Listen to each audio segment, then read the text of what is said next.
Yellow apparels limited নামীয় একটি নবসৃষ্ট প্রতিষ্ঠানের অনুকূলে ইডিএফ সুবিধা সহ ঋণ সুবিধা মঞ্জুর এবং প্রদানপূর্বক বর্ণিত প্রতিষ্ঠান কর্তৃক বিবিএলসির মাধ্যমে নিজেদের মধ্যে মালামাল আমদানি রপ্তানি দেখিয়ে অ্যাকোমোডেশন বিল তৈরি করে সর্বমোট 4,89,78,678.97 মার্কিন ডলার বা 416,31,00,000 টাকারও বেশি অর্থ আত্মসাৎ এবং উক্ত আত্মসাৎকৃত অর্থ নিজেদের মধ্যে স্থানান্তর, রূপান্তর এবং হস্তান্তরের মাধ্যমে মানি লন্ডারিং সংক্রান্ত অপরাধ সংগঠনের অপরাধ অনুসন্ধানকালে প্রমাণিত হয়েছে। এই কারণে অভিযোগ সংশ্লিষ্ট 23 জনের বিরুদ্ধে দণ্ডবিধির সংশ্লিষ্ট ধারা দুর্নীতি প্রতিরোধ আইন 1947 502 এবং মানি লন্ডারিং প্রতিরোধ আইনের সংশ্লিষ্ট ধারায় একটি মামলা রুজুর সিদ্ধান্ত গৃহীত হয়েছে। অভিযোগ সংশ্লিষ্ট যারা রয়েছেন তারা হলেন জনাব সালমান ফজলুর রহমান, সাবেক সংসদ সদস্য ঢাকা 1, যিনি সাবেক প্রধানমন্ত্রীর বেসামরিক শিল্প ও বিনিয়োগ বিষয়ক উপদেষ্টা এবং ভাইস চেয়ারম্যান বেক্সিমকো গ্রুপ, জনাব ASF রহমান, কিটা ফজলুর রহমান, জনাব ইকবাল আহমেদ, ডিরেক্টর বেক্সিমকো লিমিটেড সহ মোট 23 জন রয়েছেন এই মামলায়। অনুরূপ প্রক্রিয়া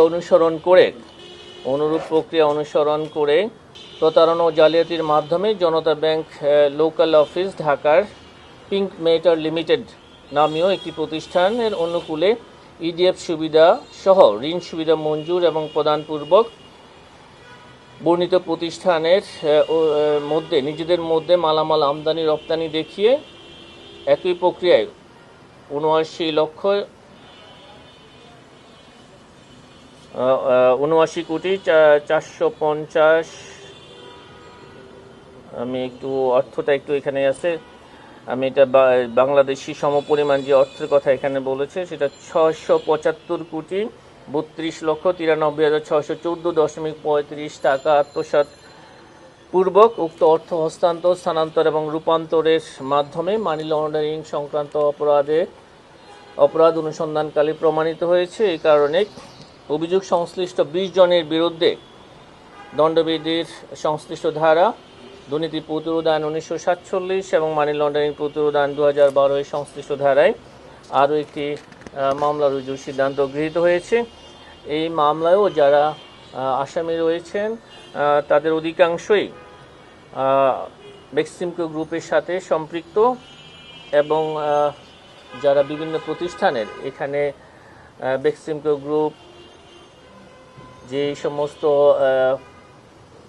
প্রতিষ্ঠান অনুকূলে, এই প্রতিষ্ঠানগুলো হচ্ছে নবসৃষ্ট এবং যারা অখ্যাত প্রতিষ্ঠান এবং বেক্সিমকো গ্রুপের সিস্টার কনসার্ন যে প্রতিষ্ঠানগুলো আছে তাদেরই ঘুরে ফিরে তাদের মাধ্যমে কিন্তু এই প্রতিষ্ঠানগুলোর অনুকূলে ঋণ দেওয়া হয়েছে এবং উক্ত ঋণ বিভিন্ন প্রক্রিয়ায় স্থানান্তর, রূপান্তর, হস্তান্তর করা হয়েছে। এই মামলাতেও আসামি রয়েছেন জনাব সালমান ফজলুর রহমান, সাবেক সংসদ সদস্য ঢাকা 1, জনাব ASF রহমান, জনাব আহমেদ শাহরিয়ার রহমান, জনাব আহমদ শায়ান ফজলুর রহমান, জনাব ইকবাল আহমেদ সহ জনতা ব্যাংকের বিভিন্ন পর্যায়ের কর্মকর্তাবৃন্দ।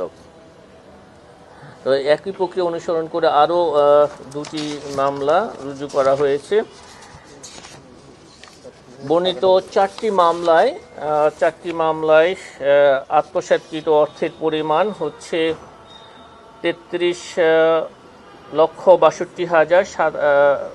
33,62,27,211.08 মার্কিন ডলার, সমমূল্য হচ্ছে 2,857,93,12,941.35 টাকা। এখানে আসামির সংখ্যা এই 4টি মামলায় বিভিন্ন রকম রয়েছে, ন্যূনতম 23, 20, 24, 27 এরকম। আপনাদেরকে আমরা কমন কিছু আসামি আছে, কমন এইটা আপনারা একটু বের করে নিয়েন, আমরা আপনাদেরকে গ্রুপে এটা দিয়ে দেবো। সবগুলো এখানে মানি লন্ডারিংয়ের ধারা এখানে আছে, কিন্তু মূল হচ্ছে দণ্ডবিধি 409, 420, 467, 468, 471, দুর্নীতি প্রতিরোধ আইন 1947-এর 5-2 এবং মানি লন্ডারিং প্রতিরোধ আইন 2012-এর 4-2, 4-3। মানি লন্ডারিং এবং দণ্ডবিধির বিশেষ করে 409 ধারাটা আপনারা এখানে মেনশন করবেন। এখানে সরকারি অর্থ আত্মসাৎ, এই যে ডলারটা তো আসছে হচ্ছে যে এগুলির এলসি খোলা হয়েছিল এবং এই এলসির বিপরীতে কোনো মালামাল রপ্তানি করা হয়নি। কাগজি প্রতিষ্ঠান খুলে এই এবং নিজেদের মধ্যে আমদানি রপ্তানি দেখানো হয়েছে। আমরা আপনাদের